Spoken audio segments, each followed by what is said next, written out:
हे guys, hello everyone. So आज का question है correct order of acidic strength is. तो एसिडिक स्ट्रेंथ का सही ऑर्डर पूछा हुआ है। सो इस क्वेश्चन को करने के लिए जो मेन पॉइंट्स आते हैं, जो की कॉन्सेप्ट है, उसमें आपको दो पॉइंट्स ध्यान में रखने हैं। जो पहला पॉइंट है वो है Lewis acid character. Lewis acid यानी कि ये कंपाउंड्स जो हैं वो लुईस एसिड हैं। और लुईस एसिड क्या होता है? लुईस एसिड जो होते हैं वो इलेक्ट्रॉन्स एक्सेप्ट करते हैं, इलेक्ट्रॉन्स को एक्सेप्ट करते हैं लुईस एसिड। ओके। और जो सेकंड पॉइंट है वो है, सेकंड पॉइंट है बैक बॉन्डिंग का। बैक बॉन्डिंग तो क्या होती है? बैक बॉन्डिंग, बैक बॉन्डिंग तो back bonding is a type of bonding in A compound. तो बैक बॉन्डिंग एक कंपाउंड में एक तरह की बॉन्डिंग होती है। अगर जैसे कि मान लो अगर आपके पास एक कंपाउंड है और उसमें दो एटम है, मान लो एटम 1 एंड एटम 2, एटम 2। तो इसमें से जो एक एटम है उसके पास वेकेंट ऑर्बिटल होंगे, वेकेंट ऑर्बिटल। और जो सेकंड एटम होगी, ये इलेक्ट्रॉन, इसके पास इलेक्ट्रॉन्स होंगे डोनेट करने के लिए। यानी कि सेकंड एटम जो होगी ये इलेक्ट्रॉन डोनर एक्ट करेगी। ओके। सो अब करते हैं क्वेश्चन को।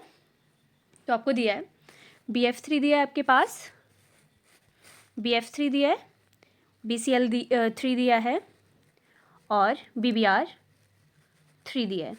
यानी कि बोरोन ट्राई हेलाइड्स दिए हैं आपके पास। बोरोन ट्राई हेलाइड्स आपको दिए हुए हैं BX3, यानी कि बोरोन ट्राई हेलाइड्स दिए हैं आपको।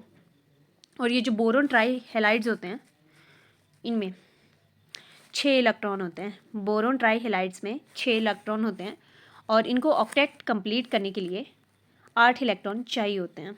8 इलेक्ट्रॉन चाहिए होते हैं। तो ऑक्टेट होता है 8 इलेक्ट्रॉन को कंप्लीट करने के लिए, ये टेंडेंसी शो करते हैं बैक बॉन्डिंग की। और बैक बॉन्डिंग जो होगा वो किसके साथ होगा? यानी कि 8 इलेक्ट्रॉन को कंप्लीट करने के लिए जो बोरोन होता है ये टेंडेंसी शो करता है, बोरोन टेंडेंसी शो करता है बैक बॉन्डिंग की। और बैक बॉन्डिंग होती है इलेक्ट्रॉन डोनर एटम के साथ। तो अगर हम देखें तो फ्लोरीन, क्लोरीन और ब्रोमीन, तो इन तीनों में जो फ्लोरीन है इसका साइज़ सबसे छोटा है और चार्ज डेंसिटी जो है वो इसकी हाई होती है। तो ये बैक बॉन्डिंग को अलाउ करता है। ये फ्लोरीन जो होता है ये बैक बॉन्डिंग में हेल्प करता है। पर जैसे ही हम फ्लोरीन से ब्रोमीन की तरफ जाते हैं, यानी कि डाउन द ग्रुप जाते हैं, तो साइज़ क्या कर रहा है? इंक्रीज़ कर रहा है। साइज़ इंक्रीज़ करता है। Fluorine to chlorine, then chlorine to bromine. तो जैसे ही आप नीचे की तरफ यानी कि डाउन द ग्रुप जाते हो, रुको, जैसे ही डाउन द ग्रुप यानी कि फ्लोरीन टू ब्रोमीन जाते हैं तो साइज़ क्या करता है? इंक्रीज़ करता है।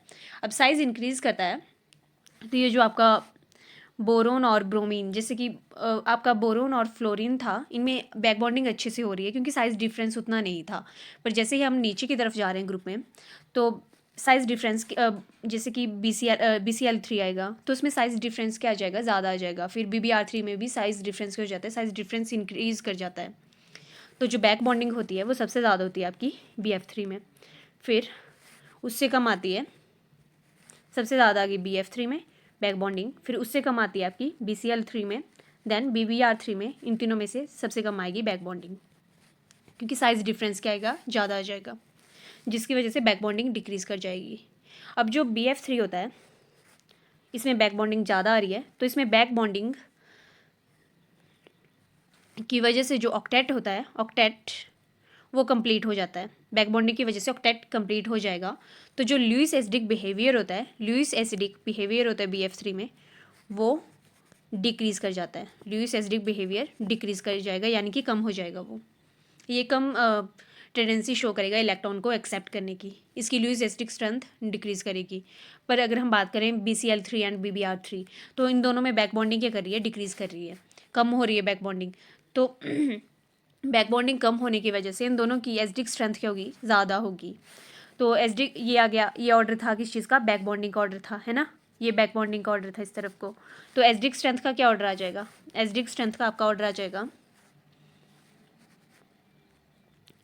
BBr3 की एसिडिक स्ट्रेंथ ज़्यादा आएगी देन BCl3, देन सबसे कम किसकी आएगी, BF3 की। किसकी वजह से, बैक बॉन्डिंग की वजह से, क्योंकि BBr3 में बैक बॉन्डिंग क्या आ रही है, इन तीनों में सबसे कम बैक बॉन्डिंग BBr3 में हो रही है। फिर और सबसे ज़्यादा बैक बॉन्डिंग किसकी हो रही है, BF3 की हो रही है, ठीक है। तो बैक बॉन्डिंग BBr3 में बैक बॉन्डिंग कम होने की वजह से इसका लुईस एसिडिक स्ट्रेंथ क्या होती है, वो ज़्यादा होती है। एसिडिक स्ट्रेंथ ज़्यादा आएगी क्योंकि इलेक्ट्रॉन्स को क्या करेगा, एक्सेप्ट कर पाएगा। इसका ऑक्टेट कंप्लीट नहीं था इसलिए वो इलेक्ट्रॉन्स को एक्सेप्ट कर पाएगा। पर BF3 में क्या था, ऑक्टेट कंप्लीट हो गया, किसकी वजह से, बैक बॉन्डिंग की वजह से। तो एसिडिक स्ट्रेंथ क्या करेगी, डिक्रीज हो जाएगी। तो अब आप ऑप्शंस में देख लो फिर आपका क्या ऑप्शन बन रहा है इस हिसाब से। तो सबसे ज़्यादा एसिडिक स्ट्रेंथ आई BBr3 की, ठीक है, उससे कम BCl3 की, देन BF3 की। So right answer for this question will be option number C, and reason is back bonding, reason is back bonding. Okay, तो ये आप देख सकते हो ऑप्शन नंबर C। तो ये था आज का question. So see you soon in next video, bye bye.